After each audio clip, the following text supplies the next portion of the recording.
নমস্কাৰ এই মুহূৰ্তত আত্মসহায়ক মহিলাসকলক দিবলৈ লৈছো বিগ ব্ৰেকিং নিউজ। কিয়নো আত্মসহায়ক মহিলাসকলৰ কিন্তু ইতিমধ্যে ফৰ্ম কিন্তু ভেৰিফাই হৈ পৰিছে। লাভ কৰিব 10,000 কোটি টকা। যদি পোৱা নাই তেন্তে ভিডিঅ'টো সম্পূৰ্ণ কৰি চাই থাকক।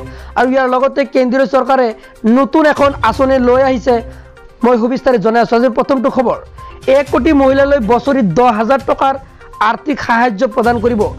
লাখ লাখ মহিলালৈ মোদী চৰকাৰৰ বৃহৎ আৰ্থিক সাহায্য। 5 বছৰলৈ বছৰি 1 কোটিৰো অধিক মহিলাই পাব এই 10,000 কোটি টকা। মোদীৰ জন্মদিনত লাখ লাখ মহিলাক বৃহৎ উপহাৰ দিয়াৰ ঘোষণা।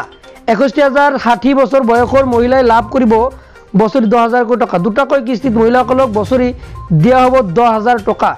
17 ছেপ্টেম্বৰত প্ৰধানমন্ত্ৰী মোদীয়ে উদ্বোধন কৰিছিল এই সুভদ্ৰা আঁচনি। 1 লাখ মহিলাৰ উপস্থিতিত প্ৰধানমন্ত্ৰীৰ জন্মদিনত উদ্বোধন হয় সুভদ্ৰা আঁচনি। উড়িষ্যাৰ বিজেপি চৰকাৰে এই 1 কোটি মহিলাক দিব বছৰি 10,000 কোটি টকা। 2028 পৰা 29 বৰ্ষলৈকে বছৰি 10,000 টকা লাভ কৰিব মহিলাসকলে। 1 কোটি মহিলালৈ বছৰি 10,000 টকাৰ আৰ্থিক সাহায্য প্ৰদান কৰিব। হয়, লাখ লাখ মহিলালৈ মোদী চৰকাৰৰ বৃহৎ আৰ্থিক সাহায্য।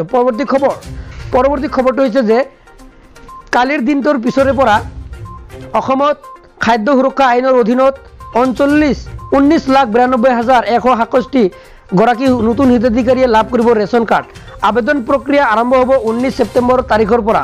হয়, যদি আপুনি আবেদন কৰা নাই, ৰেচন কাৰ্ড যদি লাভ কৰা নাই, তেন্তে অতি শীঘ্ৰেই লাভ কৰিব ৰেচন কাৰ্ড। আৰু তাৰো কিন্তু আবেদন প্ৰক্ৰিয়া আৰম্ভ হৈ গ'ল। অসমত আপোনালোকে ফিল আপ কৰি জমা দিব লাগিব। আৰু তাৰপিছত অৰুণোদয় আঁচনি লাভ কৰিব। কিয়নো অৰুণোদয় আঁচনি লাভ কৰিবলৈ ৰেচন কাৰ্ড কিন্তু বাধ্যতামূলক কৰি দিছে। আজি পৰৱৰ্তী খবৰ, মুখ্যমন্ত্ৰী মহিলা উদ্যমিতা অভিযান আঁচনিক লৈ ভাল খবৰ আহি পৰিছে। হয়, ইতিমধ্যে কিন্তু অসম চৰকাৰে যি ফৰ্মসমূহ আছিলে, ফৰ্মসমূহ ইতিমধ্যে ভেৰিফিকেশ্যনৰ কাম সম্পূৰ্ণ কৰি এখন ফাইনেল লিষ্ট প্ৰকাশ কৰিছে। আৰু যি লিষ্ট ওলাইছে, আৰু এই হিচাপত যিসকলে ফৰ্ম ফিল আপ কৰি জমা দিছিলে তেওঁলোকৰ এতিয়া ভেৰিফাই হৈ পৰিছে।